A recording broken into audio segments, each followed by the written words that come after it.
So we're gonna start on the trees.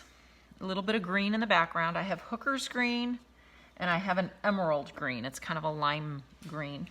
And with this too, I am gonna go with my fatter round brush here. It's called a number 10 round. I don't know what yours are called, but it's, you know, it's a pretty good thickness, you can see compared to my finger. So I'm gonna get this little bit of wetness, just like we always talk about. Make a bit of a wash. I might need more paint than that. And so you can see on our painting that we're going from, there's like a lighter area, and then we're gonna add some darker on top of it after it gets dry. That'll be added next week. And then back in here, there's a lighter area, and then across here. So what we're gonna do right now, my sky is still wet over here. So I'm gonna have to just, because I messed it up, so I'm gonna have to let that dry, but I'll do the rest over here. And I definitely don't have enough paint.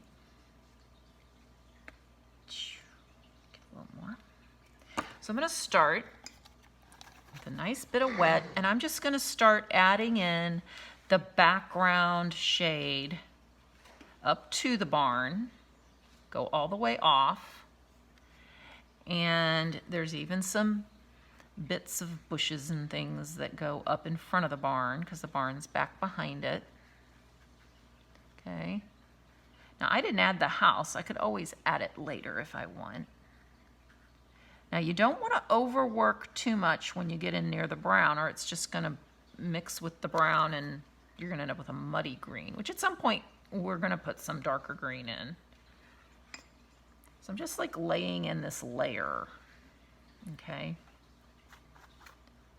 And then, so this stayed a bit light. It even almost looks a little yellowy up there. So I'm gonna take a little bit of that lemon yellow. I have it on my other palette over here. I've taken a little bit of it, even with the green on my brush, and I'm gonna put a little yellowish kind of through here. Again, this can be how you want it to be. Nobody's going to be looking at this other painting when they see your painting.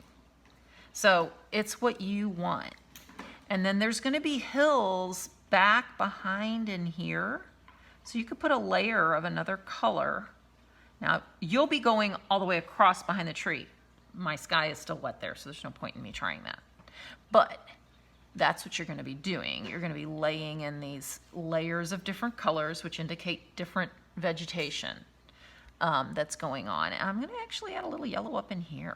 It looks a little golden on there to me, and a little bit of yellow ochre that I still have. I'm going to add a little bit of that in. And then I'm going to come down here with some of the Hooker's green. This is this darker green, this deep, almost like an olivey green. It's a really popular green for doing green, like bushes and vegetation and stuff. So I'm just going to kind of loosely work that in through just this kind of like an underbrush that's right up along the edge of the field is what that's going to portray. Okay. So that's going to just kind of dab in there. Remember, even with watercolors, the layering of different colors as much as possible. You know, watercolor is a little more, you got to be careful with those layers because they can run together. But that's about all we're going to do for now, because then we want it to be good and dry. I might get this a little darker though. And notice how it's not just a straight line. Shrubbery and stuff doesn't grow. It might grow in a straight line, but it's still going to be jagged on edges and bushy and spiky. So I'm wanting this to have a bit of texture to it. So I'm laying in a pretty thick paint here. I'm not watered it down very much. And then there is going to be a dark line across here to differentiate that these are more hills and fields in the background. But if I put that dark line in now when this is wet, it's just going to all bleed together. So I'm just going to let that dry.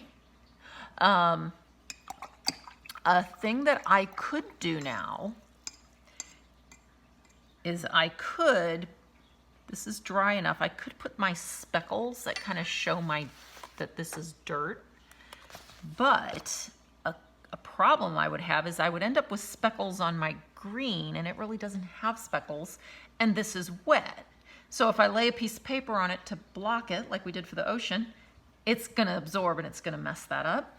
So even though we have time and my paper is dry enough, because I put this wet in, I could have done the speckles before this maybe, but this wasn't, I don't think it was quite dry enough. So I'm just kind of gonna have to, there's also a weird smush here. I don't know if I laid my hand on there maybe. So I'm gonna put a little more of this same brown I used before and run that through, just enough to cover that weirdness. Don't know what I did, but I'm suspecting that I laid my hand on there at some point. So that should fix that. And then get some more dark going through here. Okay, so that's looking good so far. Like I said before, I'm not super happy with this. I do know that these weird edges here are going to get covered up by my leaves in my tree. And I know that there's going to be more green back extended across there.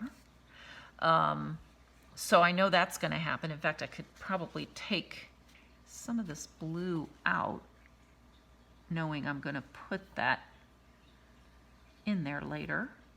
The same yellow-green I have, I'm going to run it on across. So that's going to happen. And if I still don't like the way some of this looks, like I said earlier, I could put another tree to hide that side and just have a tree there, a barn, and then it comes down, and that's fine. You can re-lay out your painting. So, so that's as far as we can get for now. We're going to let this dry, and then we will come back next week to finish.